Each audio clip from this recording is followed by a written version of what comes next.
Welcome to the Business Badass Revolution. I'm your host, Pat Honiotes. We're here to talk about doing business from the inside out because being an entrepreneur shouldn't suck. Remember, business badasses are made, not born. Welcome to the show. And this is Pat Honiotes with another edition of Business Badass Revolution. I love saying that. You know, I was at a networking meeting, and the leader pointed out that when I did my pitch, I used the word badass 5 times, and he went, "Oh, only 5? Come on!" Now you have to keep in mind I'm not supposed to cuss in there, right? But anyway, it's just fun to say. So welcome. This episode is going to be a little bit different.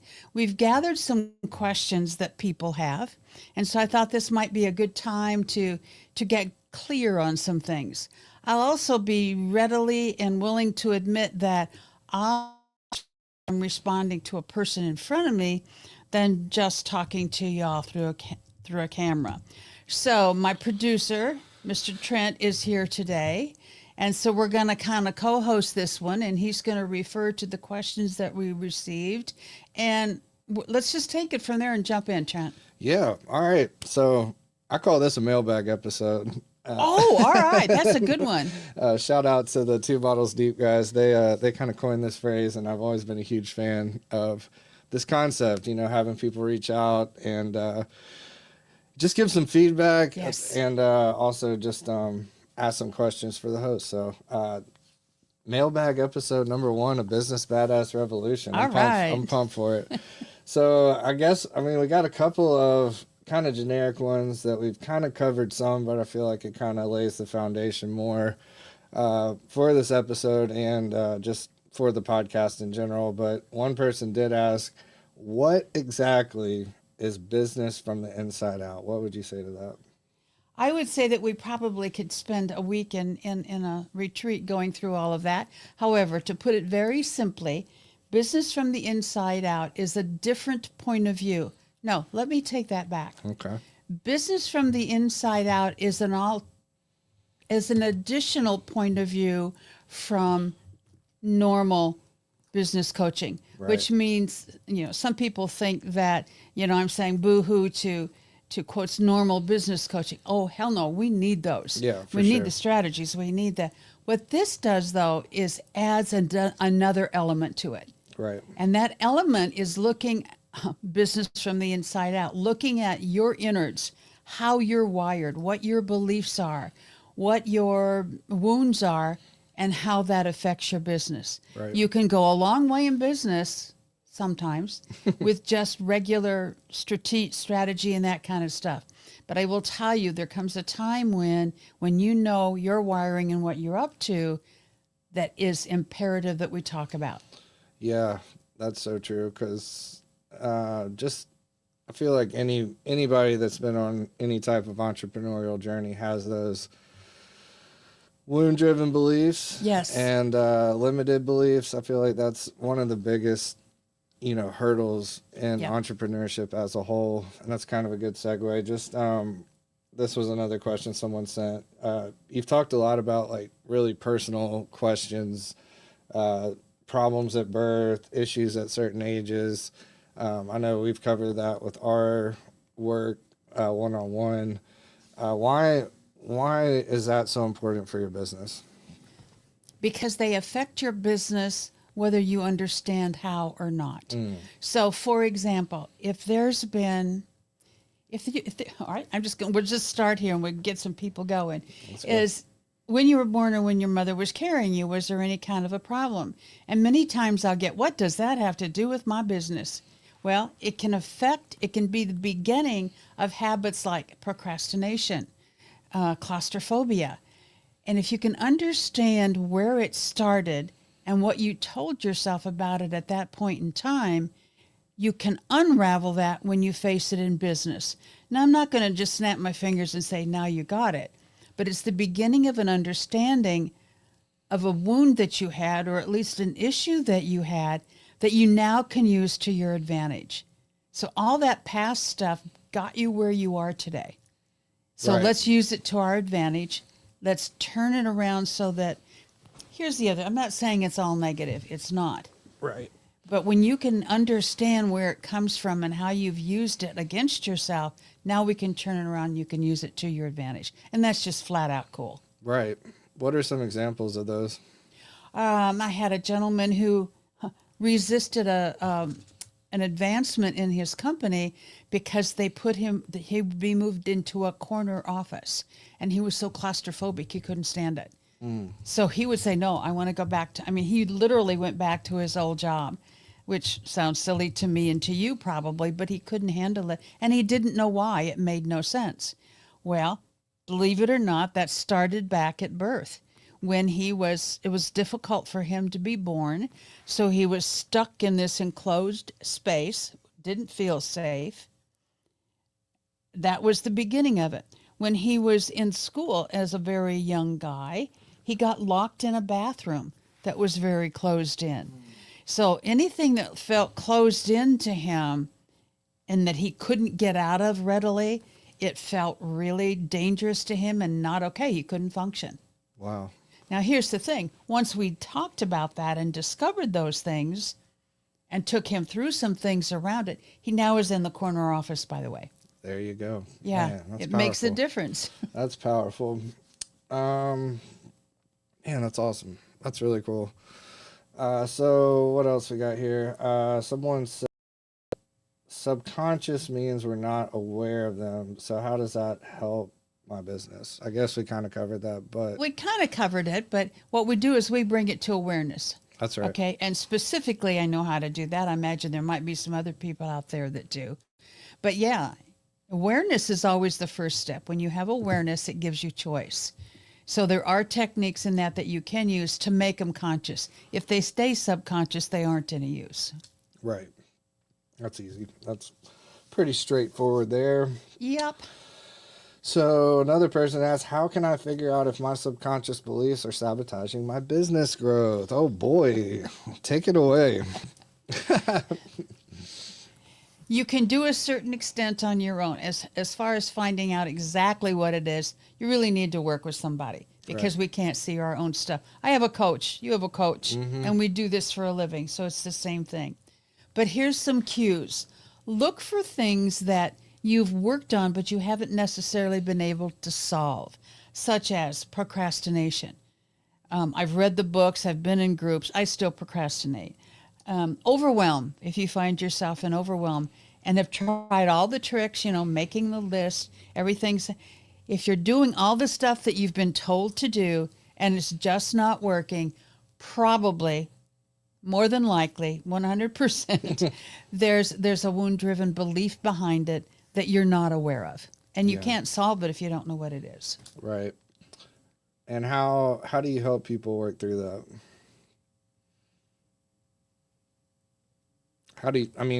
What's your process to kind of help people discover that? And I do that all in the first, my first session with people is I tell them I'm a detective and I spend about an hour to an hour and a half asking quite a few questions actually. Now, the questions are important, but what's the most important thing is understanding how the subconscious works and how to listen to the answers. A while back, I think it was last week, we had a session with Greg, and he talks about really listening to what people are saying and knowing what to do with that. So that's how those two things come together, is knowing how to listen, knowing how to interpret it, and then you can do something with it. And, of course, sharing it with you. Right. Yeah, the episode with Greg was super powerful. Y'all should definitely go back and check that one out. Yes. Also, shameless plug, check out the Power and the Pain podcast as well. Greg's show is always packed with great stuff, just overcoming traumas. A lot of the stuff, y'all have a lot of overlap in the work that y'all do, and it's really cool having different perspectives on how to navigate those subconscious trauma-driven things, because that's his whole thing is all about trauma. Here's what I'll tell you. When you use the two together, because it's the same thing, we're just coming at it from a different angle. You use the two of them together, it is kick, but Lord love a duck, you'll never be the same. Absolutely. Yep. He's good. He's good. Greg's really good, man. Super blessed to call him a friend, and we've got some big plans on some other stuff that he's working on. It's super exciting. He's really doing some awesome stuff, and I I know he is. I know he is. Just shout out to Greg. GregPease.com. PIHS. Ship backwards. Right. All right. Okay, another person. This one, I feel like this one's applicable for a lot of people. I've done all the courses, hired the coaches, and I still feel stuck. Where do I look next? You look at yourself. What's going on inside, right? And by the way, if you were telling me this and you were a prospective client or you were a client, I would say the important word here is stuck. And I will tell you that many, many times when someone starts using the word stuck, it usually goes back to what I was talking about before, being stuck in a bathroom, being stuck at birth, being stuck in situations that you can't get out of. But if you don't know where that started and what that's about, so your next step is to look, you've read the books, you've hired the coaches, look at yourself. And let me point out that you can't do that yourself. Right. We can't. It's like trying to read the label from inside the bottle. That's a great way to put it. Yeah. So look at yourself, do the hard work, all the things, right? Yeah, and then celebrate that, by the way. That's a big decision, and it's work, and celebrate yourself. That's one thing that people forget too. Yes. It's also something that's kind of unique for business from the inside out. I think one of the first things I teach people is, all right, how are you going to celebrate? And of course we go to, I'll have a drink, I'm going to go to a party, and that's all fine. Sure. But in that moment at your desk, how are you going to celebrate? Yeah, do your little celebratory, right? I've got to learn how to do yours. I haven't figured it out. Mine's more. Yeah, there you go. I like yours though. I like yours. See? Oh, that's good stuff. But yeah, that's so true. Just celebrating the little wins, acknowledging victories, even when they're not major, right? So yeah, because here's the thing. It still releases endorphins in your brain. Yes. Okay, we love those puppies. Mm-hmm. Okay, so if that's all it takes, or whatever this is, if that's all it takes to release those endorphins, do it, because that's what makes you want to repeat the action. Yeah. That's it. That's so true. I feel this one. I might have actually sent this question in. Ruh-roh. So, this person said, I really want to delegate stuff, but I'm terrified everything will fall apart. How do I let go without losing control? Oh my gosh. Talk to me. All right. I'm not sure you can do it without losing control. That's a stipulation. Okay. I'll give you an example, a funny one. When my daughter was a teenager, she would help with the laundry, not necessarily willingly, but she did. And so she had done the laundry and folded the towels, and I went to put the towels in my towel cabinet, and they didn't fit. I said, Eleni, you got to fold the towels. These don't fit in my cabinet. She said, Mom, that if I fold them your way, they don't fit in my cabinet. Okay.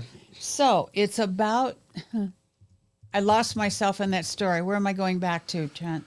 Oh, without control. Right. So it was a matter of then, if I wanted her to help with the laundry, she's got to control how she's going to do it. True. Now, eventually we compromised and we folded towels differently because we learned that. But if you can't do it and not lose some control. Yeah. I don't think it's possible. Now, what you can work on is, why is it so important to you to have absolute control? So this is going to sound funny. I sound like I'm an OBGYN today. But one of the questions I would ask you even is, when was the very first time in your life that you lost control? Man. When was it? For everybody. Birth. You got it. You have no control over that. And sometimes it wasn't comfortable, or things happened that, now, again, one thing does not a problem make. So there's things after that when you lost control, bad things did happen. Sure. Okay. Another aspect of that is, If control's been taken from you, that's another thing. And you say, I'm never losing control again. I'm never giving that away. Right. So it's about delving in and really looking at that. I don't know that you out losing some control. Right. And I guess, losing control isn't a bad thing, right? Well, I don't look at things as good or bad necessarily. Sure. So no, it's when you lose control because you're having someone else do some work for you. I'm gonna stand up and cheer. Okay. Okay. When you're, losing control because you've drank too much, I'm probably going to go, was that the smartest thing you could have done? Right. So it's about, here's what I'm sitting here thinking, Trent, is what's another term we can use besides lose control?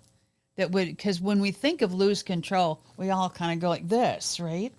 What's another phrase we could use besides, how can I delegate? How can I delegate and feel comfortable? There you go. Yeah. So when you tell yourself, tell that to yourself, and then we can always work on it. But how can I delegate and feel more comfortable? And the way you do that is to look at yourself and settle your shit. Fair enough. Just follow those directions. You'll be fine. No problem. Oh, I feel like we kind of covered that one, but maybe just a little bit more on the topic of uncovering wound-driven beliefs. You said to look at yourself, obviously. That's easier said than done. What would you, just elaborate some on... Bottom line, Trent, you can't do it yourself. Okay, that's fair. Okay? You can't. Like I said, I've been doing this for 40 to 45 years. I have a coach. I mean, I can uncover a lot, but you can't do it yourself. Everybody needs support around that because you can't see yourself. Yeah. That's the kicker. I feel like you can do all the meditation, you can do guided stuff, you're a hypnotherapist, like that stuff. That's probably different, but just that's like an external factor affecting. You're still getting help. Right. You're getting help. You're doing stuff that opens your mind up and stuff. But the fact that it really does take, it's almost just saying it out loud. I feel like that's almost a huge part of it in itself, or just getting to where. Give me an example of what you're talking about. Well, just like stuff that we've talked about and,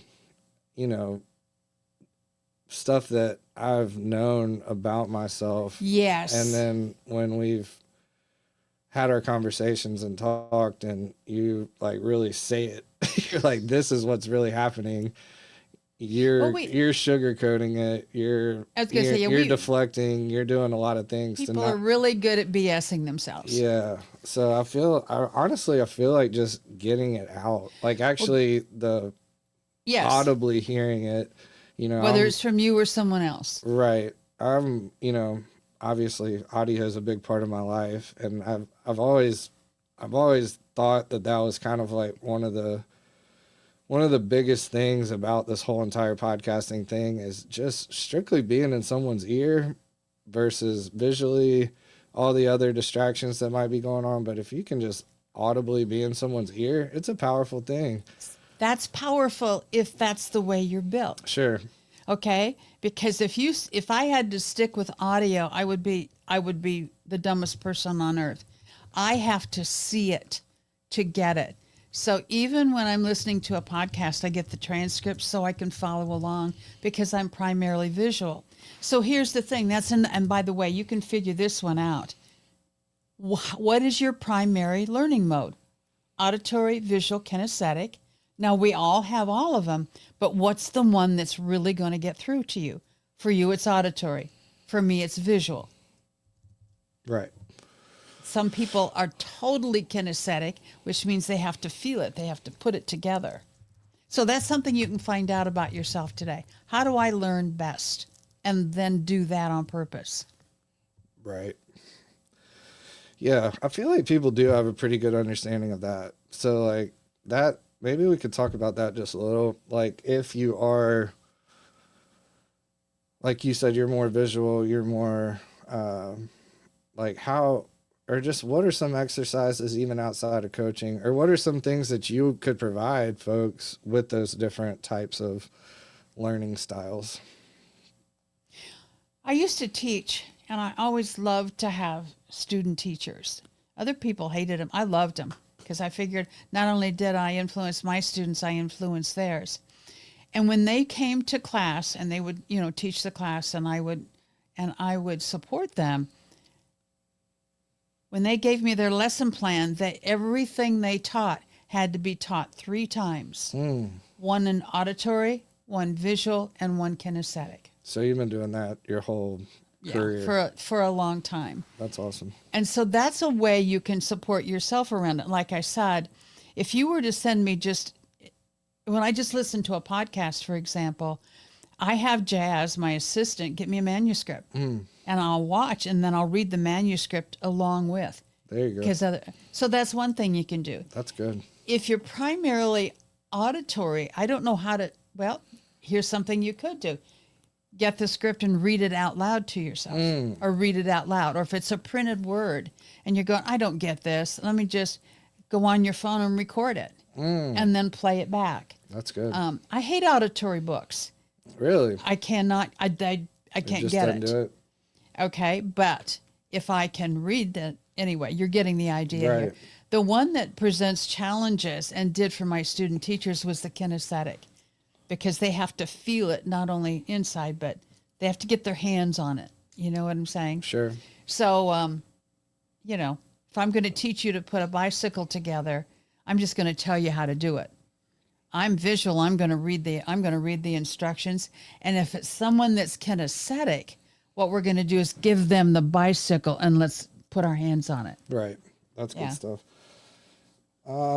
Here's another one sent in. I keep feeling guilty for saying no to clients, and I'm afraid I'm burning bridges. Ooh, another good one. Our listeners are good.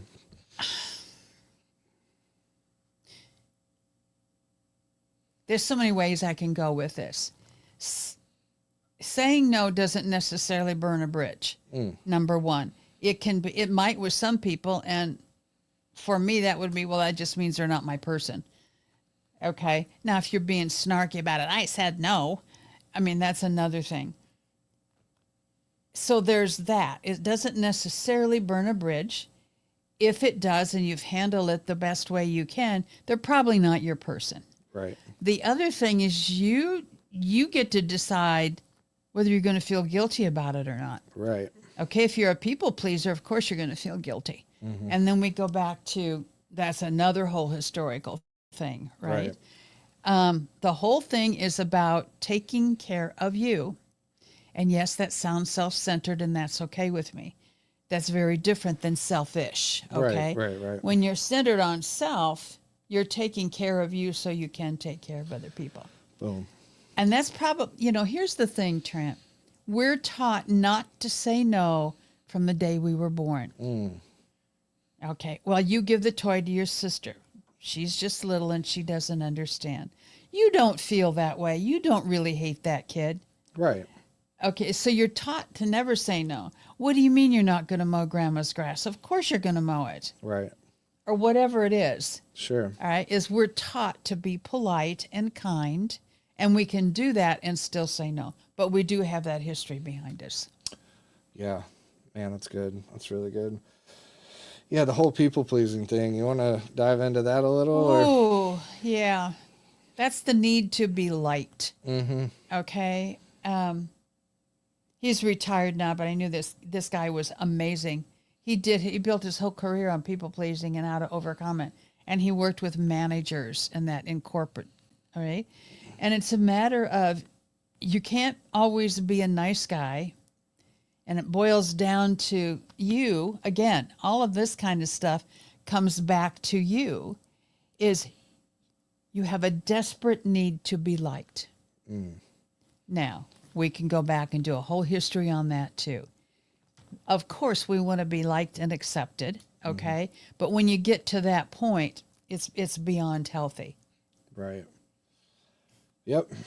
That's where sums it people. up. Yeah, it's like that's how people get into drugs. That's how girls get pregnant sometimes. Mm-hmm. That's how we make bad business decisions. Because, well, I'm going to double my podcast because you want me to, Trent, and I want you to like me, and I don't want you to get mad at me. I don't want you to I'm not being silly there. Things No. like that Mm-hmm. happen.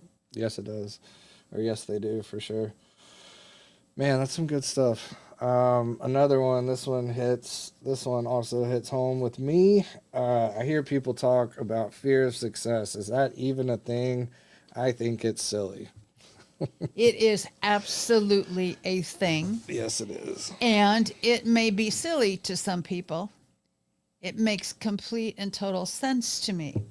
So here's the bottom line. And like I said, a lot of these we could talk for hours, right? But here's the bottom line. It's not the fear of success that you have. It's the fear of what goes along with that success. Amen. Okay, so it may be, well, all my time is going to be taken. I'll never see my family.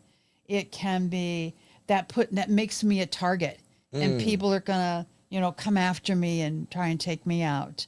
So it's not really fear of success. It's fear of the results of that success. Dang. And that's, again, where you need to just go and look and see and dig it out. How do you do that? Sorry. We're giving away too much secret sauce here. Well, no, I don't mind telling you. It's just that you can't. It all comes back to you. Mm-hmm. It all comes back to working with someone that knows the questions to ask and has been trained to, Greg is thoroughly trained on that kind of stuff. I'm thoroughly trained. And it's about knowing the questions. It's about knowing how to interpret the answers. And then it's about teaching you how to look at it so that you can reframe. Yeah. Good Again, can't do it by yourself. Right. And that's why you should do business from the inside out and become a business badass. There you go. That's fire. That's last one, and then we'll just kind of see where we go with it. This person says, everyone says to charge what you're worth, but I freeze when it's time to name my price. Help. That's because you're not confident in what you're worth. Ooh.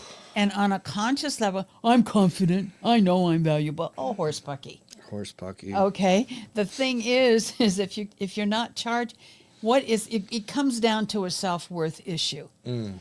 Okay. It comes down to, well, I can't charge that. It's not about you at that point. It's about the value of your work. But the bottom line issue is you're doubting your own value and your own worth.